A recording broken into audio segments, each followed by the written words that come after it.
एक वक्त था जब राष्ट्रपति मोइजू चीन की गोदी में बैठकर इंडिया आउट का नारा दे रहे थे। आज वही मोइजू पीएम मोदी को खुद गले लगाने एयरपोर्ट आए हैं। साहब अपने ऑफिशियल ट्रिप पे पहुंचे हैं वहां पे एंड मोहम्मद मोइजू खुद लेने आए, पूरी की पूरी कैबिनेट साथ लेके आए विद द एंटायर कैबिनेट। भाई ये है इंडिया ने अपना वो जिसे कहते हैं ना प्रेशर डाला है। मालदीव के सर से चीन का भूत उतर चुका है। मालदीव भारत के सामने घुटनों पर आ गया है। इंडिया ने प्रेशर डाला है, कैबिनेट लेके आए हैं और कह रहे हैं कि जनाब हम आपको वेलकम करते हैं 60वीं इंडिपेंडेंस डे पे। मोदी जी को सब याद था। चीन के लिए भारत का अपमान, सैनिकों को बाहर निकालने की धमकी, बायकॉट इंडिया की मुहिम। लेकिन कहते हैं ना, सुबह का भूला अगर शाम को लौट आए तो उसे भूला नहीं कहते। और पीएम मोदी ने भूला समझकर मोहम्मद मोइजू को माफ तो कर दिया, लेकिन एक लाइन में सुना भी डाला। क्या आउट हुआ 60 दिन के अंदर, ओनली 60 डेज, 60 दिन के अंदर ये लोग बाप बाप करने लग गए। 60 दिन के अंदर ये लोग बाप बाप करने लग गए। और इनका जो टूरिज्म का मिनिस्टर है वो इंडिया में आता है, दिल्ली, बॉम्बे और बेंगलोर में भाई, और रोड शो करता है कि प्लीज मालदीव्स आ जाइए, प्लीज मालदीव्स आ जाइए, अपनी क्रिकेट टीम को लेकर आइए। Karma has a last laugh. भाई कर्मा ने एंड में हंसना था और वही बात हुई है कि वही बंदा जिसके अगेंस्ट बाइकआउट कर रहे थे, जिसको इनका वजीर मशीर गालियां दे रहा था, आज उसको वो इनवाइट कर रहे हैं विद प्राउड कि भाई आप लोग आए, हमारा 60वां जैसे इंडिपेंडेंस डे है तो वो आके मनाएं। और देखिए एहतजाज बाइकआउट तब होते हैं जब घर में रोटी पकती है। जब आपको रोटी के लाले बढ़ जाते हैं ना तो फिर आप बाइकआउट नहीं कर सकते।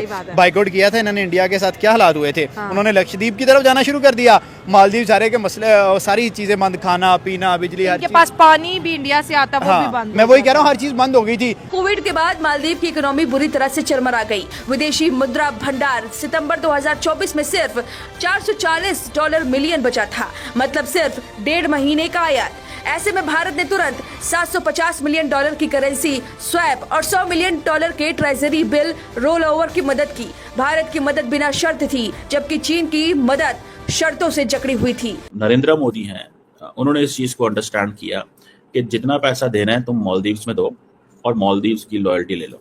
यार पैसा फेंको मालदीव्स के अंदर।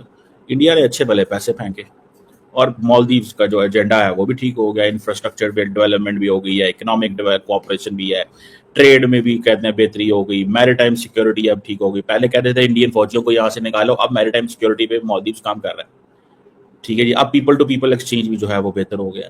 मालदीव को अब समझ आ गया है कि चीन का भी दोस्त नहीं था, वो सिर्फ कर्ज देकर जकड़ता है, जबकि भारत मित्र की तरह मदद करता है बिना किसी दबाव या शर्त के।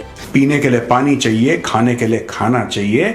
हमारे यहाँ कू हो रहा है तो आपको भारत की फौज चाहिए। आपको जो चाहिए आप सिर्फ भारत को एक बार फोन करते हैं कि बड़े भाई फंस गए।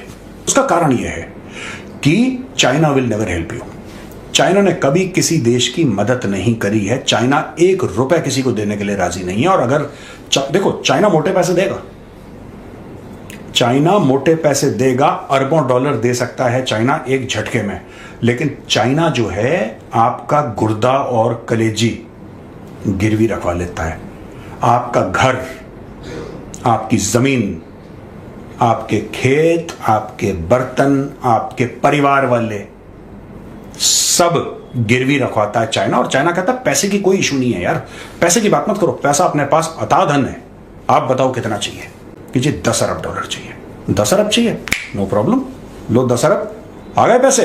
अब एक काम करो, ये शहर का ये हिस्सा हमारा होगा, शहर का ये हिस्सा हमारा हो गया।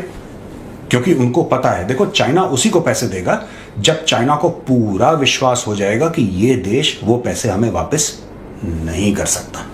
समझ रहे हैं दोस्तों? वही चीज उसने मालदीव्स के साथ करी, वही चीज उसने बांग्लादेश के साथ करी। आज की तारीख में बांग्लादेश के नाक से खून निकल रहा है। दे आर सेइंग कि हमारी इकोनॉमी सिंक हो रही है। वो इकोनॉमी जो कि एक जमाने में लोग कहते थे देखो यार इकोनॉमी ऊपर जा रही है, ऊपर जा रही है, ऊपर जा रही है, लेकिन नहीं, now their economy is sinking. जय हिंद दोस्तों, नमस्कार दोस्तों। प्रधानमंत्री मोदी इस समय मालदीव की यात्रा पर हैं। प्रधानमंत्री मोदी का स्वागत मालदीव के राष्ट्रपति समेत पूरी कैबिनेट ने किया है। प्रधानमंत्री का मालदीव में स्वागत होता देख पाकिस्तानी बड़े आश्चर्य में हैं और कह रहे हैं कि मालदीव के राष्ट्रपति ने पूरी कैबिनेट के साथ मोदी का स्वागत किया है। ऐसा तो भिखारी पाकिस्तान सपने में भी नहीं सोच सकता है, क्योंकि भारत ने जिस तरह मालदीव पर पैसों की बरसात की है उसके बाद तो ऐसा स्वागत स्वाभाविक बनता है। और भारत की मदद के बाद मालदीव ने भारत भारत को कुछ ऑफर भी किया है। मालदीव ने अपने 28 आइलैंड भारत को दे दिए हैं ताकि भारत इन आइलैंड्स पर वाटर सीवरेज प्रोजेक्ट लगा सके। दोस्तों, मालदीव का राष्ट्रपति और उसके मंत्री जो भारत को गरिया रहे थे, एकदम कैसे भारत का गुणगान करने लगे, इसके पीछे की वजह केवल और केवल पैसा है। इस समय मालदीव पर 4-5 बिलियन डॉलर का लोन है, जिसमें एक बड़ा भाग चाइना के लोन का है। चाइना का लोन ज्यादा इंटरेस्ट रेट पर होता है। मालदीव इस लोन को चुकाने के लिए भारत से इन्वेस्टमेंट भी चाहता है और लोन भी चाहता है, क्योंकि अब मालदीव में इंडियन टूरिस्ट की संख्या घट गई है, इसलिए इंडियन टूरिस्ट को लुभाने के लिए मालदीव ये सब कर रहा है। मालदीव अपनी उन्हीं गलतियों को सुधारता हुआ नजर आ रहा है, अपने रिश्ते को बेहतर करता नजर आ रहा है। मालदीव जैसे छोटे मुल्क और छोटी इकोनॉमी के लिए टूरिज्म बहुत मायने रखता है और सारा का सारा अगर देखा जाए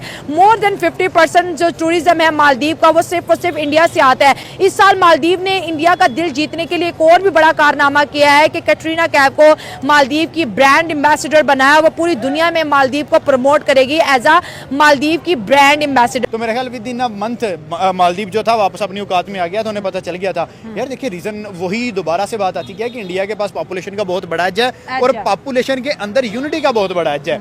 अगर एक उनमें से बाइकआउट करता है तो सारे करते हैं। आप देखें कि उनके जो मशहूर इंडस्ट्रियलिस्ट हो गए या बॉलीवुड के स्टार्स हो गए, वो मालदीव वगैरह में बड़ा ज्यादा टूरिज्म के लिए जाते हैं। तो जब एक बंदा करोड़पति वहां पे जाएगा तो मालदीव को डेफिनेटली वहां से फायदा होगा। जब बाइकआउट हुआ था तो मालदीव को पता चल गया कि नहीं भाई, अब हमारा जाना बंद कर दिया, अब जो हमारा बुरा टाइम शुरू हो चुका है। तो मैं कहता हूँ कि देर आए दुरुस्त से आए, अच्छे पॉइंट पर आ गए हैं, अभी भी रिलेशंस अच्छे करते हैं तो डेफिनेटली बात है कि इनको फ्यूचर में फायदा होगा। और टूरिज्म देखिए, मालदीव का सबसे ज्यादा इन्हिसार है टूरिज्म पे, उनकी आवाम ज्यादा चलती टूरिज्म पे है और दुनिया में फेमस है, one of the finest spots है। लेकिन देखें अभी जैसे उन्होंने इनवाइट किया है तो ये मालदीव, उन्होंने ये भी एक बात शो करवाई है कि यार अगर एक बंदे ने गलत बयान दे दिया तो दैट मीन्स के पूरा मालदीव खराब नहीं है, वहाँ पे अच्छे लोग भी मौजूद हैं और उन्होंने ये स्टेप लिया है। मालदीव के अंदर इस वक्त चाइना की भी बड़ी इन्वॉल्वमेंट और इंडिया चाहता है कि मालदीव से चाइना को उखाड़ के फेंक दे। कभी चाइना उन्हें फ्री में पानी दे रहा होता है, कभी चाइना फ्री में उनको खुराक वगैरह दे रहा, क्योंकि आइलैंड्स है मालदीव के पास।